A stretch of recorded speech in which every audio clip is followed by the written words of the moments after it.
ఎంతమందికి గుర్తున్నది? స్తోత్రం. ఏంటి శివనాయ్ గారు ఎప్పుడు ఇదే అడుగుతాడని అనుకుంటారా? చెప్పాలి.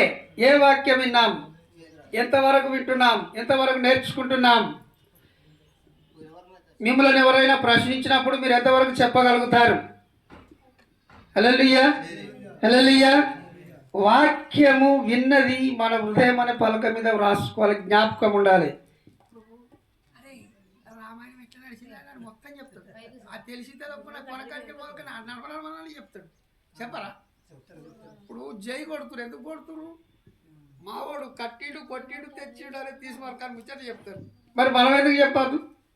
హల్లెలూయా. ఆయన వచ్చిండు, సచ్చిండు, లేచిండు, గదన్న తెలవాలి. ఆయన వచ్చిండు, సచ్చిండు, లేచిండు. స్తోత్రం. హల్లెలూయా.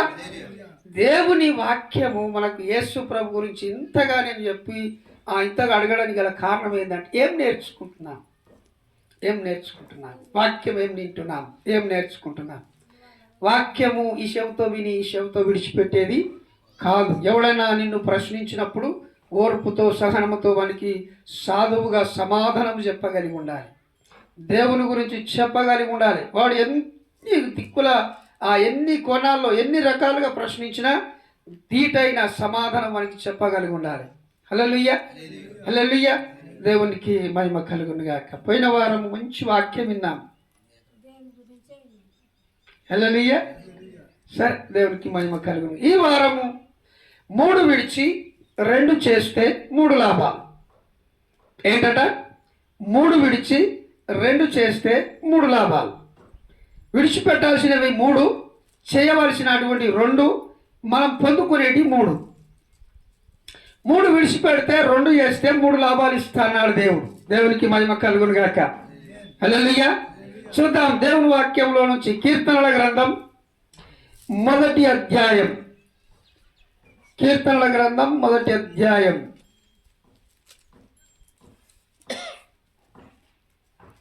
ఇసాకు బైబిల్ లేదా? కొనుక్కోవాలని ఆయన బైబిల్ కొనుక్కోవాలి. నీకు చదువు రాకున్నా వాక్యం బైబిల్ మొయ్యాలి, కొనుక్కోవాలి. తెచ్చిపెట్టరు. అట్లా పుణ్యానికి రావాలి. ఒక 350 450 రూపాయల కోటి ఉంటుంది. అట్లా తెచ్చిపెట్టరు. అట్లా వీటికి అట్లా ఉత్తగిస్తే విలువ ఉండదు. దానికి పైసలు పెట్టే కొనుక్కోండి. మేము 1000 రూపాయలు పెట్టి కొనుక్కున్నాం. ఎందుకు? స్తోత్రం. హల్లెలూయా. దేవుని వాక్యం చూద్దాము. 3 విడిచి 2 చేస్తే 3 లాభాలు. కీర్తనల గ్రంథం 1వ అధ్యాయం మొదటి 3 మాటలు.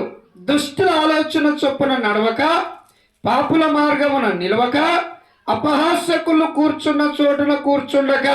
ఈ 3 పనులు మనం చేయాలి. ఏంటది? నడవక, నిలవక, కూర్చుండక. దుష్టుల ఆలోచన చొప్పున నడవక, పాపుల మార్గమున నిలవక, అపహాసకులు కూర్చున్న చోటున కూర్చుండక. ఈ 3 పనులు మనం చేయాలి. హల్లెలూయా. క్రైస్తవులముగా, దేవుని బిడ్డలుగా, దేవుని నమ్మినటువంటి వ్యక్తులుగా, బలలో పాల్పొందుతున్న మనము ఈ 3 విషయాలు పాటించాలి. ఈ 3 విషయాలు పాటిస్తూ మనం జీవితంలో కొనసాగినప్పుడు దేవుడు గొప్ప కార్యాలు చేస్తాడు. హల్లెలూయా. చూద్దాం దేవుని వాక్యంలో నుంచి సామెతల గ్రంథం 4వ అధ్యాయం. సామెతల గ్రంథం 4వ అధ్యాయం 14వ వాక్యం.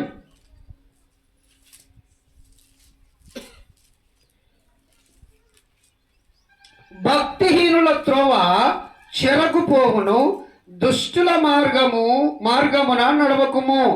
భక్తిహీనుల త్రోవ చెరకు పోవును, దుష్టుల మార్గము నడవకుము. హల్లెలూయా. దుష్టుల మార్గము నడవద్దు. దుష్టుల ఆలోచన చొప్పున చేయొద్దు. దుష్టుడు అంటే ఎవడు? సాతానుడే. ఏం ఆలోచిస్తాడు? ఎవరిని నాశనం చేద్దామా, ఎవరిని ముంచుదామా, ఎవరి సొమ్ము ఆక్రమించుకుందామా, ఎవరి ద్వారా లాభం పొందుదామా, ఎవరిని ఏం చేస్తే బాగుంటుంది, ఎవరిని ఎట్లా చేస్తే బాగుంటుంది, ఏ తోమన పోతే బాగుంటుంది, ఇలా ఎవరు మనకు దొరుకుతారు, ఎవరి ద్వారా మనం లాభం పొందుతాము, ఎవరిని నష్టం చేస్తే మనకు సంతోషం వస్తుంది అనేటువంటి దుష్టాలోచన కలిగినటువంటి వ్యక్తులు ఉన్నారు. ఈ దుష్టుల ఆలోచన చొప్పున నడవకూడదని దేవుడు చెప్తున్నాడు. హల్లెలూయా. ఈ లోకంలో ప్రతివాడు దుష్టాలోచన కలిగే ఉన్నారు, దురాలోచన కలిగే ఉన్నారు. ఇప్పుడు క్రైస్తవులుగా ఉంటే ఎస్సీ కోట కింద వచ్చే కొన్ని రావని చెప్పారు. ఎస్సీని బీసీసీగా సర్టిఫికేట్ ఇస్తామని అన్నారు. బీసీసీ సర్టిఫికేట్ ఇస్తే సంతోషం. ఇంకా చాలా వనరులు ఉన్నాయి. ఎస్సీ కోట కింద వచ్చేదానికంటే బీసీసీ కోట కింద వచ్చే వనరులు ఎక్కువ ఉన్నాయి. డబ్బు ఎక్కువ ఉంది గవర్నమెంట్లో. అవి తెచ్చుకోవడానికి మనకు ఐడియా దొరుకుతలేదు. కానీ సో దేవుడు ఏదో ఒక రకంగా మార్గం చేస్తాడు. ఆయన విడిచిపెట్టువాడు కాదు. అయితే ఎస్సీ కోట కింద మీకు ఇవి రావాలి చెప్పినంత మాత్రాన మనం భయపడవలసిన అవసరం లేదు. హల్లెలూయా, హల్లెలూయా. మనుషులను భయపెడుతున్నారు కానీ దేవుడు భయపెట్టువాడు కాదు. దేవుడు చేరదీయవాడు. దేవుని వాక్యం ఇందాక అక్కడ చర్చిలో విన్నాం. రాజు గర్వము చేత నేను ఈ పట్టణాన్ని కట్టానని గర్వించినప్పుడు ఆ దేవుడు వారిని 3.5 సంవత్సరాలు 7 కాలములు అడిది గాడిద వలె గడ్డి మేపించాడు. హల్లెలూయా, హల్లెలూయా. రాజు అనుకున్నాడు, ఈ అధికారం నాది, ఈ ప్రభుత్వం నాది, నాకు డబ్బు బాగా జ్ఞానం ఉంది, నేను బలవంతుని అని గర్వము చేత తీర్పును పంపించినప్పుడు లేదా తనలో తాను అనుకున్నప్పుడు ఆ మాటలు పూర్తి కాకముందే ఆకాశం నుంచి దేవుడు మాట్లాడుతూ వచ్చాడు. ఒరేయ్ జాగ్రత్త, జాగ్రత్త, నేనున్నా, నన్ను కాదు నువ్వేం చేయలేవు. ఇదిగో 7 కాలములకి ఇలాగ జరుగుతుంది. నువ్వు అడిది గాడిద పశువు వల్ల గడ్డి మేదు పొమ్మని దేవుడు శపించాడు. దుష్టుల ఆలోచన, ఈ దుష్టులు ఎంత పెద్ద ఆలోచన చేసినా, ఎన్ని ఎత్తుగడలు వేసినా, ఎన్ని ఉపాయాలు చేసినా, ఎంత పెద్ద ప్రభుత్వము అధికారము భూమి మీద ఉన్నా దాన్ని తొక్కేస్తాడు దేవుడు. హల్లెలూయా, హల్లెలూయా. దాన్ని తొక్కేస్తాడు, దాన్ని తీసేస్తాడు, వాణ్య లేకుండా చేస్తాడు దేవుడు. వాడు అనుకుంటున్నాడు ఈ క్రైస్తవ్యాన్ని నేను అణిచేస్తానని. వాడు అనుకుంటున్నాడు క్రైస్తవం లేకుండా చేస్తానని. వాడు అనుకుంటున్నాడు క్రైస్తవంలోకి వెళ్ళినటువంటి వాళ్ళకి ఏది రాకుండా చేస్తానని. వాడు ఎన్నో ఎత్తుగడలు వేస్తున్నాడు. వాడు ఎన్నో ప్రభుత్వం ఉంది, అధికారం ఉంది, నాకు వ్యామోహం ఉందని వాడు ఎన్నో రకాలుగా గర్విస్తూ దేవునికి విరుద్ధంగా వ్యతిరేకంగా వాడు ఎన్ని పన్నాగాలు పన్నినా ఒక్కరోజు కూలిపోతాడు. హల్లెలూయా, హల్లెలూయా. అది నీ యొద్ద నుంచి తీసివేయబడింది అని దేవుడు చెప్పాడు. దేవుడు ఏమన్నాడు నెబుకద్నెజర్ రాజుతో? నీ రాజ్యము నీ యొద్ద నుంచి తీసివేయబడిందని చెప్పాడు. ప్రభుత్వాన్ని కూలగొట్టేస్తాడు దేవుడు. ఏదో రకంగా ఏదో చిన్న పురుగు పంపిస్తే చాలు, పెద్ద బాంబులు యుద్ధాలు చేయవలసిన అవసరం లేదు దేవునికి. చిన్న పురుగు పంపిస్తే చాలు, ప్రభుత్వం కూలిపోతుంది, అధికారం దొక్కేస్తాడు దేవుడు. తనకు నచ్చినోడిని నిలబెట్టుకుంటాడు. హల్లెలూయా, హల్లెలూయా. అందుకే జ్ఞానులను సిగ్గుపరచుటకు అజ్ఞానులను లోకంలో నుంచి ఎన్నుకొని నిలబెట్టుకున్నాడు. హల్లెలూయా. అందుకని దుష్టుల ఆలోచన చొప్పున నడవక, దుష్టుడు ఎన్ని పన్నాగాలు పడినా, ఎన్ని ఆలోచనలు చేసినా, ఎన్ని ఎత్తుగడలు వేసినా ఒకరోజు కూలిపోతాడు, పడిపోతాడు, నాశనం అవుతాడు. వాడు భూమి మీద లేకుండా పోతాడు. దేవునికి మహిమ కలుగును గాక. బైబిల్లో చాలా మంది ఒక రాజు దైవ యాజకులను బెదిరించి, నువ్వే పూజారివా, నువ్వే యాజకత్వం చేస్తావా, నువ్వే ధూపార్పణం చేస్తావా, నువ్వే ప్రాణార్పణం చేస్తావా, నువ్వే రక్తాన్ని ప్రోక్షిస్తావా, నీవే పరిశుద్ధ స్థలానికి వెళ్తావా, నేను వెళ్ళకూడదా అని రాజు ఆ యొక్క వెండి బంగారు పాత్రలు తీసుకొని పరిశుద్ధ స్థలానికి వెళ్ళి రక్తాన్ని ప్రోక్షించడానికి లేదా ధూపం వేయడానికి తాను సిద్ధపడి వెళ్ళినప్పుడు దేవుడు వారి నొష్ట కుష్ఠరోగం పుట్టించాడు. హల్లెలూయా. వెంటనే వాని నొష్ట కుష్ఠరోగం పుట్టాను. వెంటనే అక్కడి నుంచి వెళ్ళిపోయాడు రాజు. గర్వించాడు, నేను రాజును, ఏదైనా చేయగలుగుతా, నాకు అధికారం ఉంది, ఏదైనా చేయగలుగుతా, నాకు బలం ఉంది, ఏదైనా చేయగలుగుతా, నాకు డబ్బు ఉంది, ఏదైనా చేయగలుగుతా, నా వెనుక బలం ఉంది, ఏదైనా చేయగలుగుతా అని అనుకున్నాడు రాజు. కానీ వాని నొష్ట కుష్ఠరోగాన్ని పుట్టించాడు దేవుడు. వాడు ఏ క్వశ్చన్ కనబడకుండా వెళ్ళిపోయాడు. దేవునికి మహిమ కలుగును గాక. హల్లెలూయా, హల్లెలూయా. ఆకాశము నుంచి ఆయన మాట్లాడితే ఆయన స్వరమును ఆపగలుగుతామా? ఆకాశము నుంచి అగ్ని కురిస్తే ఆపగలుగుతామా? ఆకాశము నుంచి ప్రచండమైన వర్షాన్ని కురిపిస్తే ఆపగలుగుతామా? ఆకాశము నుంచి ఉరుములు మెరుపులు మెండుగా కలగజేస్తే ఆపగలుగుతామా? ఆపగలిగే దమ్ము, శక్తి, బలము ఎవరికైనా ఉందా ఈ భూమి మీద? ఉందా ఎవరికైనా? హల్లెలూయా. అందుకే దుష్టుల ఆలోచన చొప్పున నడవక, ఇక పాపుల మార్గమున నిలవక, ఎప్పుడు ఏదోటి సందులో ఏం దొరుకుతుంది, వాళ్ళ దగ్గర ఏం దొరుకుతుంది, వీళ్ళ దగ్గర ఏం దొరుకుతుంది. ఆనాడు రాజులు కూడా అదే పని చేశారు. ఆనాడు కొంతమంది వ్యక్తులు కూడా అదే పని చేశారు. సంసోను అదే పని చేశాడు. నేను బలవంతుణ్ణి 300 నక్కలు దొరకబట్టిన ఆ యొక్క పట్టణం యొక్క తలుపును లేదా గేటును ఒక్క తనుతో వడగొట్టేసిన, నేను పెద్ద తీసుమార్కాన్ని బలవంతుణ్ణని చెప్పి దేవుడు కాదన్న పని లేదా దేవుడు అద్దన్న పని చేస్తూ వెళ్ళాడు. దేవుడు వారిని గాడిద వలె గంతకు కట్టేటట్టుగా చేశాడు. హల్లెలూయా. సంసోను ఫిలిష్తీయుల చేతికి, శత్రువుల చేతికి అప్పచెప్పాడు, మరణానికి అప్పచెప్పాడు, గాడిద వలె గానుకకు కట్టబడ్డాడు. సంసోనుడు దేవుడు నాజీరు చేసి ప్రత్యేకంగా న్యాయాధిపతిగా ఉంచాలని దేవుడు ఇష్టపడ్డాడు. మంగళకత్తి వేయనీయలేదు తల్లి. చిన్నప్పటి నుంచి అతని నాజీరు ప్రతిష్ఠించినటువంటి వ్యక్తి, యాజకుడిగా, న్యాయవంతుడిగా, న్యాయం తీర్చే వ్యక్తిగా, ఒక మంచి వ్యక్తిగా, మంచి న్యాయవంతుడిగా ఉండాలని దేవుడు ఆశించి ప్రతిష్ఠిస్తే, దేవుని మాటను పక్కన పెట్టి తన ఇష్టానుసారంగా బ్రతకడానికి వెళ్ళినప్పుడు దేవుడు వాడిని శపించాడు. వాడు వెళ్ళిన పాపపు మార్గములో శత్రువుల చేతికి అప్పచెప్పాడు, మరణానికి అప్పచెప్పాడు, గాడిద వలె గానుగకు కట్టబడ్డాడు. హల్లెలూయా. దాగోను గుడిలో తీసుకెళ్లారు, 2 కళ్ళు పొడిచారు, సలాకలు కాగబెట్టి 2 కళ్ళు పొడిచేశారు. గుడ్డోడు అయిపోయాడు, గుండు గీకారు, బలం పోయింది, అభిషేకం పోయింది. తీసుకెళ్లారు గొలుసులతో కట్టుకొని. దాగోను గుడి అని పెద్ద గుడి, పెద్ద విగ్రహం ఆ గుళ్ళకి తీసుకుపోయారు. 2 స్తంభాల మీద ఉందట ఆ గుడి. ఆ 2 స్తంభాల మధ్యలోకి పోయి ఆ స్తంభాలను కూలగొట్టి ఊరందరూ జనాలు చచ్చిపోయారు, వాడు చచ్చిపోయాడు అక్కడే. హల్లెలూయా. హల్లెలూయా. దేవునికి వ్యతిరేకంగా, దేవునికి విరుద్ధంగా పాపము చేస్తే ఆ పాపమే పగబట్టి మనల్ని చంపుతుంది. హల్లెలూయా. పాపం వల్ల వచ్చు జీతం మరణం అని దేవుడు చెప్పాడు. మరణము పాపం వలన వస్తుందని, ఒకని పాపం వలన మరణము లోకంలోనికి వచ్చనని రోమిలకు రాసిన పత్రికలో రాయబడింది. ఒకని వలన మరణము లోకంలో సంభవించను లేదా ప్రవేశించను అని రాయబడింది. ఎప్పుడు ఆదాము చేసినటువంటి పాపము వలన లేదా సాతానుడు దేవుని లోకములో గర్వించి పాపము చేసినందున వాడు ఘట సర్పముగా మార్చబడి ఆ భూమి మీద గొడవైన తర్వాత వాడు అవ్వను ఆదామును మోసం చేసి వారి చేత పాపము చేయించాడు. ఆజ్ఞ అతిక్రమమే పాపం, మాట వినకపోవడమే పాపం, వాక్యం వినకపోవడమే పాపం, వాక్యాన్ని ధ్యానించకపోవడమే పాపం, వాక్యాన్ని పాటించకపోవడమే పాపం. క్రైస్తవ్యంలో ఉండి మనం లోకానుసారమైన పద్ధతులు చేస్తే కూడా పాపమే. హల్లెలూయా.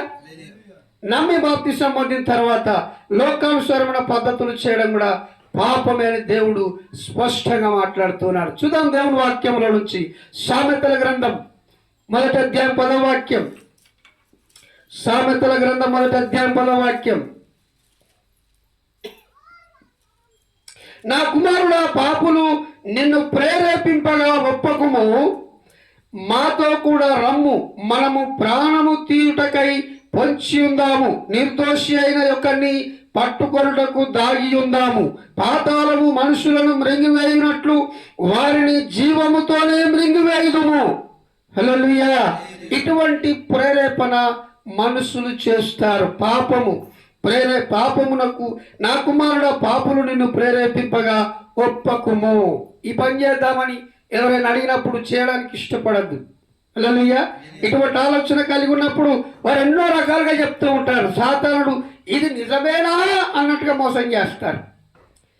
అరే మీ అయ్య తినకుమారుడా, తింటే అంతంత మాటలు మీ అయ్య అబద్ధం చెప్పి మీరు చచ్చిపోరు, బతికే ఉంటారు. చూడు, ఇంకా నా మాట కాదంటే నువ్వు తిని చూడు, చచ్చిపోవు చూడు అన్నాడు. హల్లెలూయా. అవేం చేసింది? నమ్మింది. శత్రువు మాటలు నమ్మింది, సైతాను మాటలు నమ్మింది, తండ్రి చెప్పిన మాటను పక్కకు పెట్టింది. దేవునికి మహిమ కలుగును గాక. సో ఈరోజు కూడా చాలా మంది దేవుని మాటను పక్కన పెట్టి ఇష్టానుసారంగా జీవించేటువంటి ప్రయత్నం చేస్తున్నారు. చూద్దాం దేవుని వాక్యముల నుంచి మరొక మాట. అదే సామెతల గ్రంథం 1వ అధ్యాయం 22వ వాక్యం.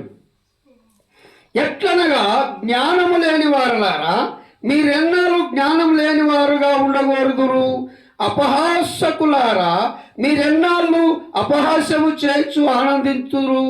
బుద్ధిహీనులారా, మీరెన్నాళ్ళు జ్ఞానమును అసహించుకొందురు. హల్లెలూయా. అపహాసకులు కూర్చున్న చోటున కూర్చుండక ఎప్పుడు నాకుతారు, వీని చూస్తే నాకుతారు, వాడిని చూస్తే నాకుతారు, మంచి కూడా నాకుతారు, చెడ కూడా నాకుతారు, ఆడ కష్టం చేస్తే నాకుతారు, ఆడు పైసలు తెచ్చుకుంటే నాకుతారు, ఆడు ఏదైనా చేసుకుంటే నాకుతారు. ఇక నాగుడి ఆడు బతకాదా నాగుడి. హల్లెలూయా హల్లెలూయా.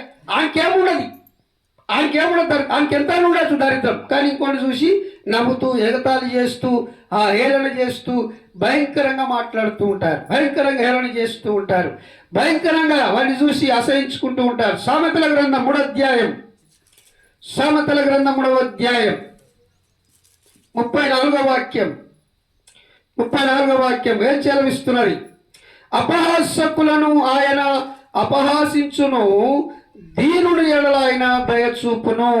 అపహాసకులను ఆయన అపహాసించును. ఎవరైతే మనల చూసి, దేవుని బిడ్డలను చూసి అపహాస్యం చేస్తున్నారో, లేదా నవ్వుతున్నారో, ఎగతాళి చేస్తున్నారో, హీనంగా చూస్తున్నారు, విడ్డూరంగా చూస్తున్నారు, దయనీయంగా చూస్తున్నారు, హేళనగా చూస్తున్నారు, వారందరినీ చూసి దేవుడు కూడా అపహాస్యం చేస్తాడట.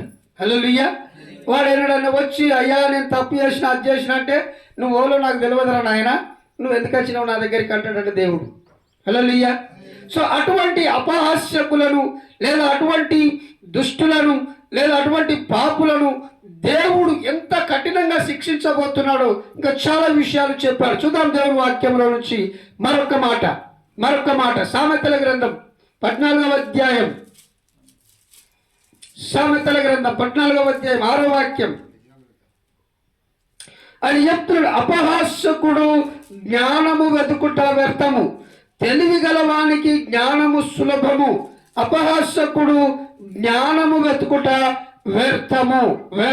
వాడి జీవితాల్లో ఇతరులను చూసి అపహాస్యం చేసేవాడు, ఇతరులను చూసి నవ్వేవాడు, ఇతరులను చూసి చులకన చేసేవాడు, ఇతరులను చూసి తక్కువ మాట్లాడేవాడు, ఇతరులను చూసి అసహ్యంగా మాట్లాడి మోటి మాటలు మాట్లాడేటోడు, వాడు ఎంతకాలము నేను గొప్పవాడిని, జ్ఞానవంతుని, బలవంతుని అనుకుంటే వాడి బతుకంతా వ్యర్థమని దేవుడు సెలవిస్తున్నాడు.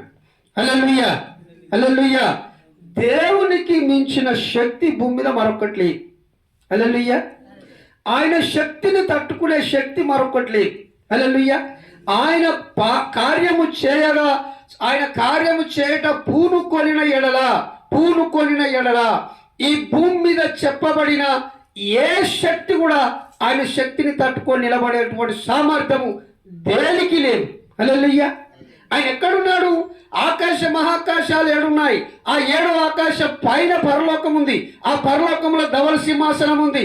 ధవల సింహాసనం మీద 1,000,000 సూర్యుల కాంతి కలిగినటువంటి దేవుడుగా ఆయన కూర్చున్నాడు. హల్లెలూయా. ఒక్క సూర్యుడు ఎండగొడితేనే చచ్చిపోతున్నాం.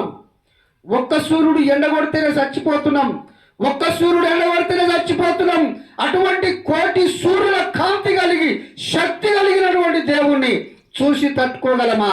ఆయన దిగొస్తే బ్రతకగలమా? ఈ భూమి మైనం కరిగినట్టుగా కరిగిపోతుందని దేవుని వాక్యం సెలవిస్తుంది. ఆయన అడుగు పెట్టగా మైనము కరిగిపోయినట్టు కరిగిపోతుందని దేవుని సెలవిస్తున్నాడు. హల్లెలూయా. ఆయన శక్తి అపారమైనటువంటిది, దాన్ని మనము వర్ణించలేము. ఆయన శక్తిని ఇలాగని చెప్పలేము, సాధ్యపడదు.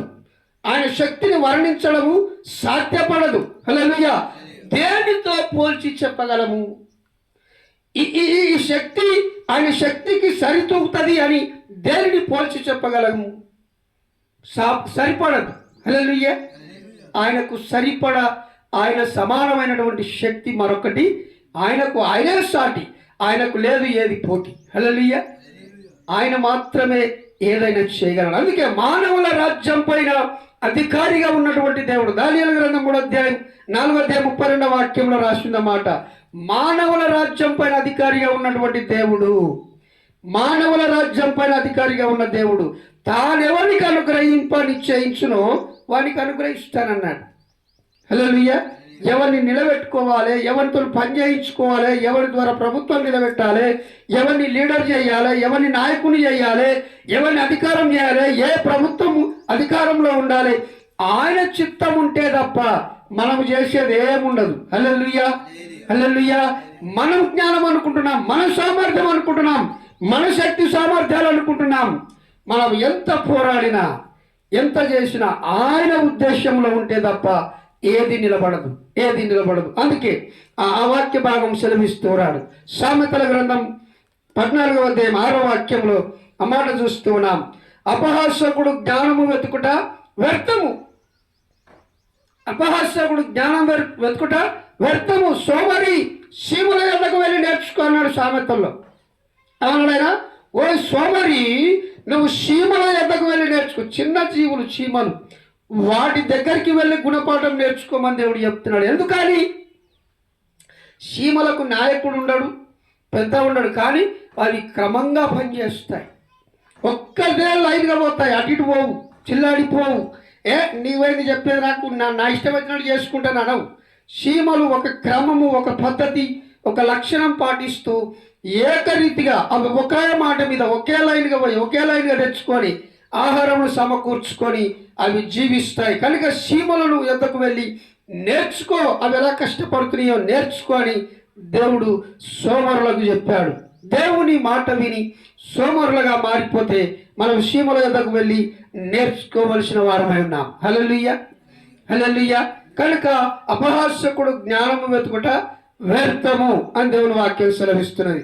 చూద్దాం దేవుని వాక్యంలో నుంచి సామెతల గ్రంథం 19వ అధ్యాయం 29వ వాక్యం. అపహాసకులకు తీర్పులను, బుద్ధిహీనులకు వీపున దెబ్బలను నియమింపబడి ఉన్నవి. అది ఖచ్చితం, అది ఖచ్చితం. అపహాసకులకు తీర్పులను, బుద్ధిహీనుల వీపునకు దెబ్బలను నియమింపబడి ఉన్నవి.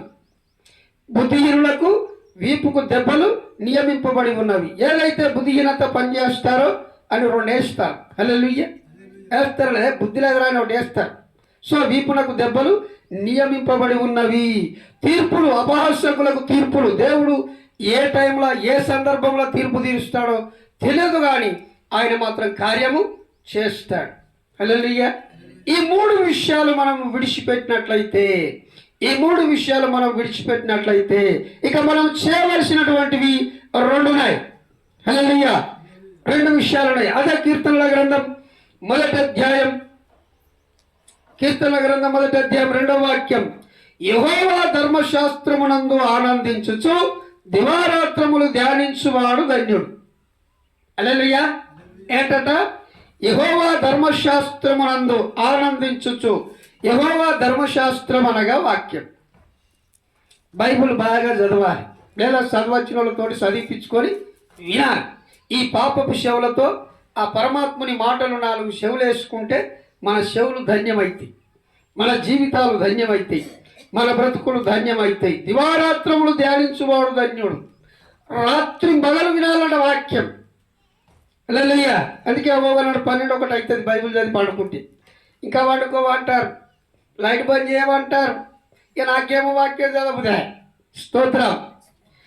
కనుక వాక్యాన్ని మనం ఎంతగా చదువుతామో, ఎంతగా ధ్యానిస్తామో, ఎంతగా వినడానికి ఇష్టపడతామో, వాక్యాన్ని పాటించడానికి ఎంతగా తాపత్రయపడతామో అంత ధన్యులమవుతామని దేవుని వాక్యం సెలవిస్తుంది. చూద్దాం. ఇర్మియా గ్రంథం 15వ అధ్యాయం పేజీ నంబర్ 640. స్తోత్రం. 15 వాక్యాలు. 15వ అధ్యాయం. యెహోవా నాకు శ్రమ నీకే తెలిసి ఉన్నది, నన్ను జ్ఞాపకము చేసుకొనుము, నన్ను దర్శించుము, నన్ను హింసించు వారికి నా కొరకై ప్రతిదండన చేయుము. నీవు దీర్ఘశాంతి కలిగిన వాడవై నన్ను కొనిపోకుము. నీ నిమిత్తము నాకు నింద వచ్చుచున్నది, దాన్ని తీసివేయుము. నీ మాటలు నాకు దొరకగా నేను వాటిని భుజించి తిని, సైన్యములకు అధిపతి యెహోవా ఆ దేవా నా పేరు నాకు పెట్టబడెను. గనుక నీ మాటలు నాకు సంతోషమును, నా హృదయమునకు ఆనందమును కలగజేయుచున్నవి. సంతోషించు వారి సమూహములో నేను కూర్చుండలేదు, నేను ఉల్లసింపలేదు. కడుపు ఆ కడుపు మంటతో నీవు నన్ను నింపి ఉన్నావు గనుక నీ హస్తమును బట్టి నేను ఏకాకినై కూర్చుంటిని. దేవునికి మహిమ కలుగును గాక. దేవుని మాట వినక ఎప్పుడైతే దేవునికి విరుద్ధంగా ఆలోచన చేస్తూ దేవుని వాక్యమందు ఆనందించకపోతే దేవుడు కడుపుకు మంటను పుట్టించాడట. హల్లెలూయా. అందుకే పెద్దలు మాట్లాడినప్పుడు శ్రద్ధగా వినాలని చెప్తారు. పెద్దలు చెప్పిన మాట సర్దిమూట అని చెప్పారు. కొన్ని మంచి మాటలు చెప్పినప్పుడు వినాలి. అరే కింద చూసి నడువురా తట్టు తాకుతుంది రాళ్ళుని అని చెప్తారు. చెప్పినప్పుడు ఇంటే మంచిదే, వినకపోతే తట్టు తాకినాక ఏం వలిపోయినా బట్ట కట్టుడే ఇక. హల్లెలూయా. అందుకే అనుభవపూర్వకంగా వారు చెప్పిన మాటను విని జీవితాన్ని మార్చుకొని, బుద్ధి మార్చుకొని, గుణం మార్చుకొని, పద్ధతి మార్చుకొని, అలవాట్లు మార్చుకొని ఆ మాట ప్రకారం మనం బ్రతకడానికి ఇష్టపడినప్పుడు కష్టాలు రావచ్చు, నిష్ఠూరం రావచ్చు, అయినా మనము నీతి కొరకు నిలబడినప్పుడు దేవుడు తన హస్తము చేత ఆదుకొని నిలబెడతాడు. హల్లెలూయా. దేవునికి మహిమ కలుగును గాక. చూద్దాం యెహోషువ గ్రంథం, యెహోషువ గ్రంథం 1వ అధ్యాయం 8వ వాక్యం.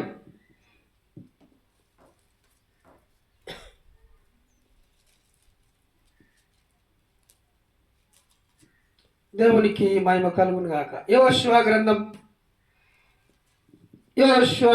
1వ అధ్యాయం 8వ వాక్యం చదువుతాను, విందాం.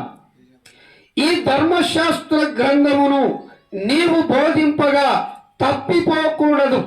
దానిలో వ్రాయబడిన వాటన్నిటి ప్రకారము చేయుటకు నీవు జాగ్రత్త పడినట్లు దివారాత్రము దాని ప్రవర్తించదవు.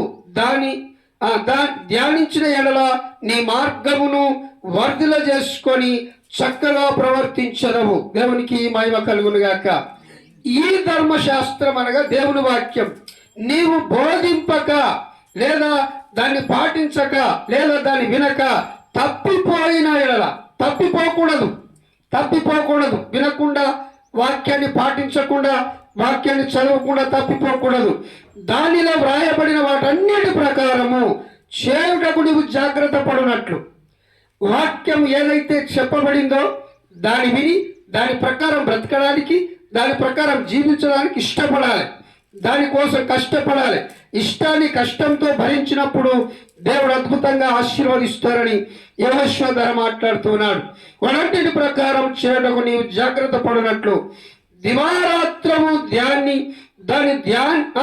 ధ్యానించిన ఎడల, అంటే ధ్యానించడం అంటే విన్నదానిని ఆలోచించి తెలుసుకోవడం, విన్నదానిని ఆలోచించి తెలుసుకోవడం. దాన్ని తెలుసుకొని మనము ఎక్కడైతే మనకు విరుద్ధమైంది వస్తుందో అక్కడ దేవుని వాక్యాన్ని ఎత్తి చూపించి ఇది నాకు పనిచేయదని మనం మాట్లాడుకొని, మన మనస్సాక్షితో మాట్లాడుకొని ఆ దేవుని వాక్యాన్ని మనము ముందర పెట్టుకున్నట్లయితే ఆ దుష్టది లేదా అది చేయకూడది తొలగిపోయి మనం అక్కడి నుంచి వెళ్ళిపోయినప్పుడు దేవుడు గొప్పగా దీవిస్తానని చెప్తున్నాడు.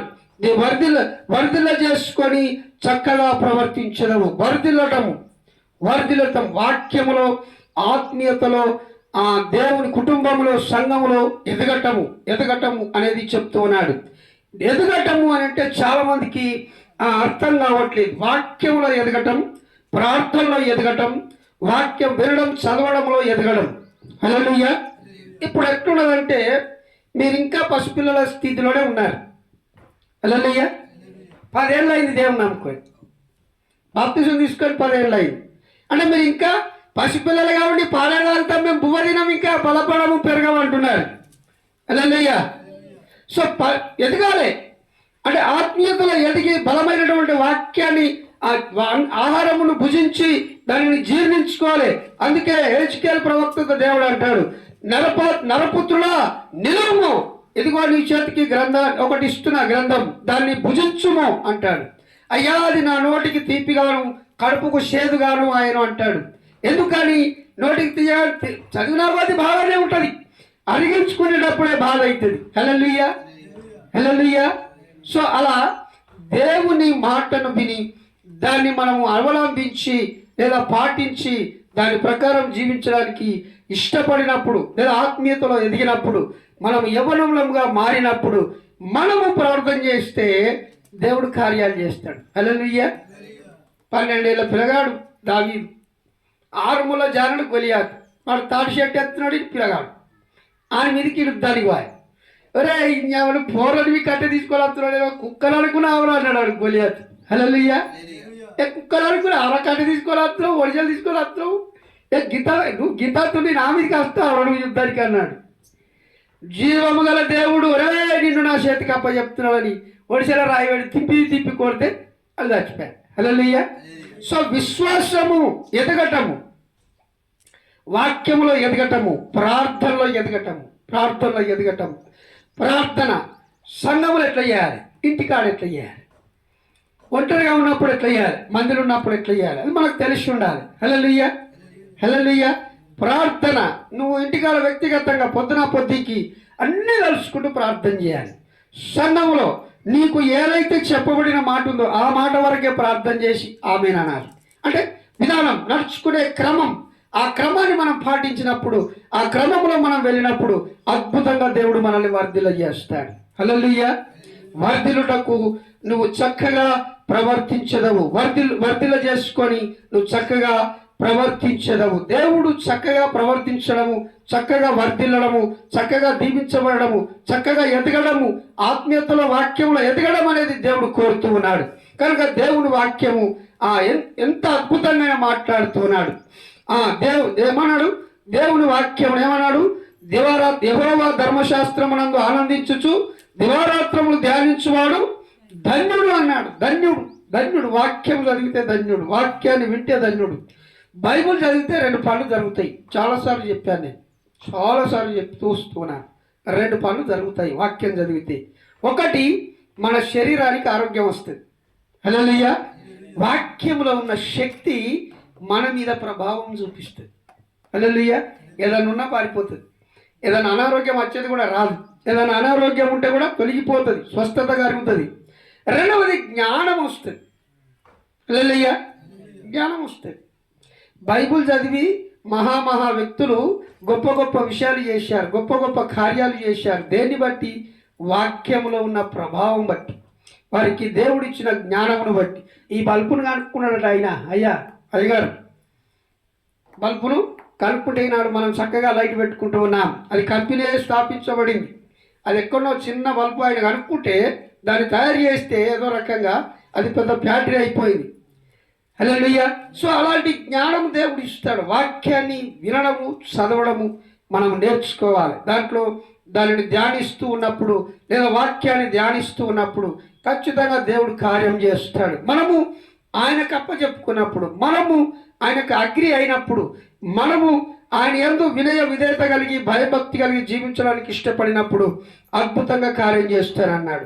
యెహోవా ధర్మశాస్త్రమునందు ఆనందించుచు దివారాత్రములు ధ్యానించువాడు ధన్యుడు అని సెలవిచ్చాడు. రోమిలకు రాసిన పత్రిక 7వ అధ్యాయం,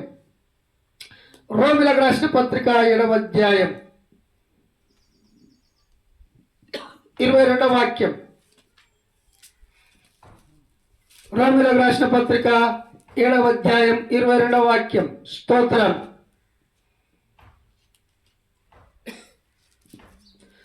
దొరికిందా? అంతరంగ పురుషుని బట్టి దేవుని ధర్మశాస్త్రమునందు నేను ఆనందించుచున్నాను గాని వేరొక నియమము నా అవయవములలో ఉన్నట్టు నాకు కనబడుచున్నది. అది నా మనస్సునందు ఉన్న ధర్మశాస్త్రముతో పోరాడుచు నా అవయవములలోను ఆ పాప నియమమునకు నన్ను చెరపట్టి లోపరుచుకొనుచున్నది. హల్లెలూయా.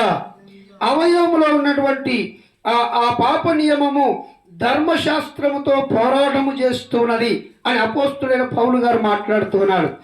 ఏంటో ధర్మశాస్త్రము?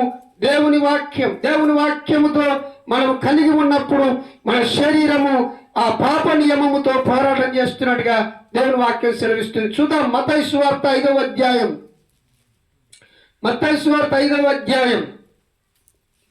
స్తోత్రం. మత్తయి సువార్త 5వ అధ్యాయం 12వ వాక్యం, 3 నుంచి 12 వరకు. ఆత్మ విషయమై దీనులైన వారు ధన్యులు, పరలోక రాజ్యం వారిది. ఆత్మ విషయమై దీనులైన వారు ధన్యులు, పరలోక రాజ్యం వారిది. దీనత్వం అనేది ఒక ధన్యత కలిగిస్తుందని ఆత్మ విషయమై పరిశుద్ధాత్మ దేవుని యొక్క సహాయముతో మన ఆత్మను ఆ పరమాత్మునితో కలిసి బ్రతకడానికి ఇష్టపడినప్పుడు మనము పరలోక రాజ్యములో ఆ ధన్యులమవుతామని దేవుని వాక్యం సెలవిస్తున్నది. దుఃఖపడు వారు ధన్యులు, వారు ఓదార్చబడుదురు. ఏ విషయంలో దుఃఖపడుతున్నామో, ఏ విషయంలో బాధపడుతున్నామో, ఏ విషయంలో శ్రమ పడుతున్నామో, ఏ విషయంలో విడుదల లేక ఆ దుఃఖిస్తున్నామో, దుఃఖపడుతున్న మనము ధన్యులము, ఓదార్చబడతామని దేవుని వాక్యం సెలవిస్తున్నది. సాత్వికులు ధన్యులు, వారు భూలోకమును స్వతంత్రించుకుందరు. సాత్వికత్వం, ఒకడు కొడితే కొట్టదు, ఒకడు తిడితే తిట్టదు, అదే సాత్వికం. వాడు ఎంత తిట్టినా సరే దేవుడు నిన్ను దీవించును గాక అని మనుషులు అనుకుని సప్లైగా సైలెంట్గా ఉండాలి. అట్లుంటున్నామా? హల్లెలూయా. అట్లుంటున్నామా? ఆడొక్కడంటే మనం 12 హల్లెలూయా. ఆడొక్కడంటే మనమే 12 మనలో వాక్యం పనిచేసినట్టేనా? మనలో దేవుని దీనత్వం పనిచేసినట్లేనా? దేవుని కార్యం మనలో జరిగినట్లేనా? హల్లెలూయా.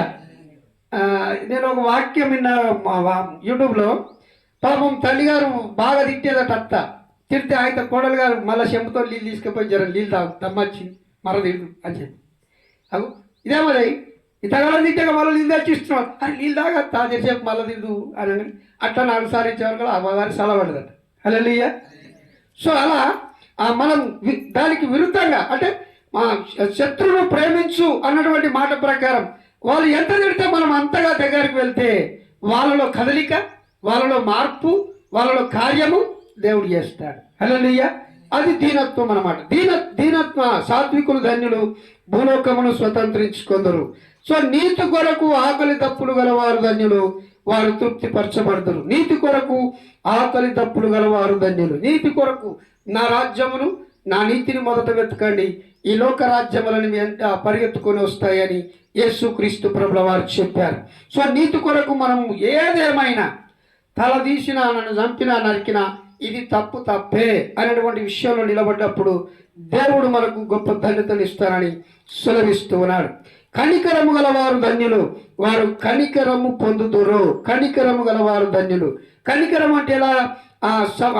ఎరికో నుంచి యెరూషలేము నుంచి ఎరుకోకు దిగిపోతున్న ఒక వ్యక్తి దొంగల చేతిలో కొట్టబడి కొరప్రాణంతో విడిచిపెట్టబడ్డాడు. అక్కడి నుంచి 3 వ్యక్తులు వెళ్ళారు.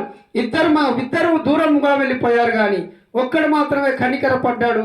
వాడిని తీసుకెళ్లి దావకంలో వేశాడు. హల్లెలూయా. ఆయనే మంచి సమరయుడు, యేసుక్రీస్తు ప్రభుల వారు. హల్లెలూయా.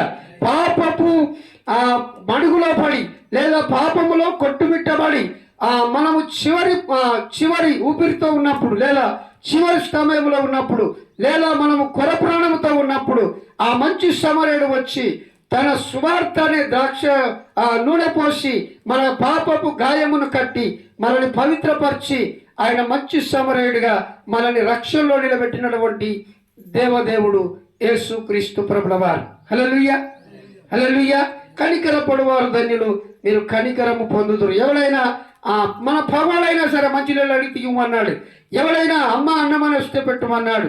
నువ్వు ధర్మము చేయనప్పుడు ఈ కుడి చేతి ఇచ్చేది ఎడమ చేతికి తెలవద్దన్నాడు. కానుకలేసేటప్పుడు కాదు, కానుకలేసేటప్పుడు వ్యత్యాస్తున్నావు చూపి చేయొచ్చు, స్తోత్రం, అట్లా వేయకూడదు. కానుక ధర్మం చేసేటప్పుడు, నువ్వు ఎదుటి వ్యక్తికి లేనోడికి ధర్మం చేసేటప్పుడు నువ్వు చేసే ధర్మము నువ్వు గొప్పలు చెప్పుకోవడానికి చేయకూడదు.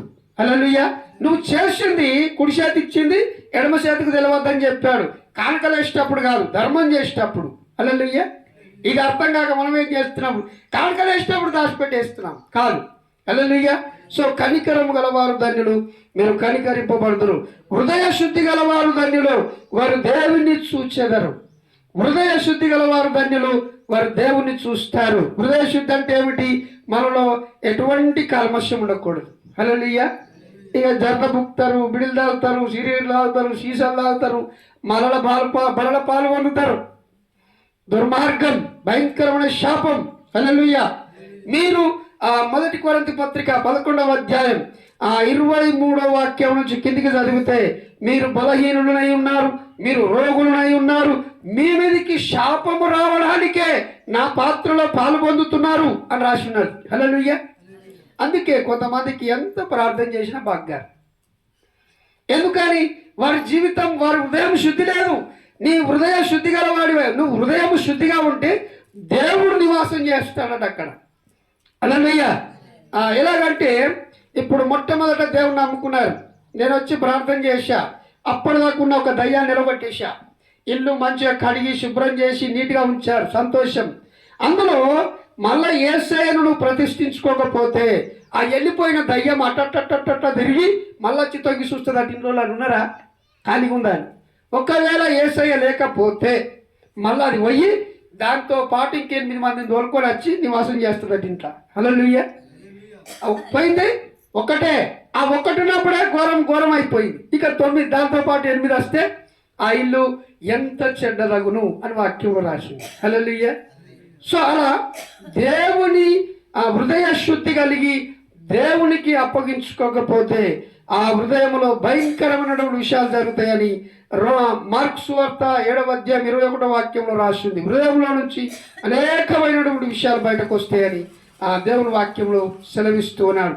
అలాగే ఇంకో మాట, సమాధానపడువారు ధన్యులు, వారు దేవుని కుమారులు అనబడుదురు. సమాధానపరచబడడం అనేది చాలా విడ్డూరమైనటువంటి విషయాలు చూస్తూ ఉన్నాం. కుటుంబాల్లో సమాధానం లేదు, జీవితాల్లో సమాధానము లేదు, బ్రతుకులో సమాధానము లేదు. ఎప్పుడు దిగులు, ఎప్పుడు ఏదో ఒక చింత, ఏదో ఒక బాధ, ఏదో ఒక సమస్యతో కొట్టుమిట్టాడుతూ ఉన్నాం. నీతి నిమిత్తమై హింసించబడేవారు ధన్యులు, పరలోక రాజ్యము వారిది. నీతి నిమిత్తమై హింసింపబడేవారు ధన్యులు, పరలోక రాజ్యం వారిదని దేవుని వాక్యం సెలవిస్తుంది. హల్లెలూయా, హల్లెలూయా. ఈ ప్రభుత్వాలు, ఈ అధికారులు, ఈ ప్రధానమంత్రులు, ముఖ్యమంత్రులు, ఈ రాజ్యమంతా ఒకటై క్రైస్తవుల మీద దండెత్తి వచ్చిన నీతి కొరకు మేము బ్రతుకుతామరా నాయన, మాకు ఏదో అవసరం లేదని మనము నిలబడినప్పుడు అదంతా కూలిపోతుంది. దేవుడు తన రాజ్యాన్ని స్థాపిస్తాడు. 1000 ఏళ్ల పరిపాలనలో నీతిమంతుల రాజ్యం భూమికి వస్తుంది. హల్లెలూయా, హల్లెలూయా. భయపడవలసిన అవసరం లేదు. నక్క పులివేషం వేసుకొని వస్తున్నాడు, నక్క పులివేషం వేసుకొని వస్తున్నాడు. అది నిజమైన పులి కాదు. హల్లెలూయా. గర్జించు సింహం వలె, సాతాను గర్జించు సింహం వలె ఎవరిని మింగురుదురా అని వాడు గుత్తగా గర్జింపు చూపిస్తున్నాడు అంతే. మనకు యూదా గోత్రపు సింహం ఉన్నాడు. హల్లెలూయా, హల్లెలూయా. యూదా గోత్రపు సింహముతో మనము చెప్పినప్పుడు ఈ యూదా గోత్రపు సింహము గట ఆ గర్జించు సింహము ఏం పని చేయది అని జ్ఞాపకం ఉంచుకోవాలి. కనుక నీతి నిమిత్తం హింసింపబడేవారు ధన్యులు, పరలోక రాజ్యం వారిది. అంటే ఈ లోక రాజ్యములన్నీ ఇది ఒట్టిదే, కొన్ని రోజుల అంగడి, ఇదంతా నాశనం అయిపోతుంది అని దేవుని వాక్యం సెలవిస్తుంది. హల్లెలూయా. లోకము, దాని వైభవము అంతా నాశనం అయిపోతుందని దేవుడు సెలవిచ్చాడు.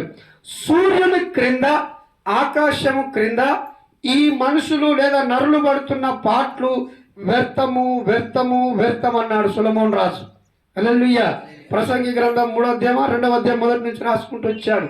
అంతా వ్యర్థము. మహానుభావుడు ఎట్లా రాశాడో అన్ని అనుభవించి, అన్ని రుచులు చూసి, అన్ని జీవితంలో అన్ని అనుభవించుకొని అప్పుడు చెప్పాడు, ఏ దాని కోసమైతే ప్రయాసపడుతున్నామో, దేనికోసమైతే కష్టపడుతున్నామో, దేనికోసమైతే హింసింపబడుతున్నామో, దేనికోసం యుద్ధాలు చేస్తున్నామో, దేనికోసం తాపత్రయపడుతున్నామో అదంతా ఒట్టిది ఒట్టిది ఒట్టిది ఒట్టిది ఒట్టిది ఒట్టిది అని చెప్పుకుంటూ వచ్చాడు. హల్లెలూయా. ఒక రాజు, మంచి వృక్ష శాస్త్రవేత్త, చెట్ల మీద శాస్త్రవేత్త, మనుషుల మీద శాస్త్రవేత్త, మంచి జ్ఞాని. ఆయన జ్ఞానమును శాపాదేశపు రాణి మెచ్చుకున్నది. భూమి కొనకు ఆ కొనకున్నటువంటి తల్లి వచ్చి రాజుగారి యొక్క జ్ఞానమును, ఆ మందిరం కట్టినటువంటి విధానమును పరామర్శించి వర్ణించి వర్ణించి వెళ్ళినావి. హల్లెలూయా.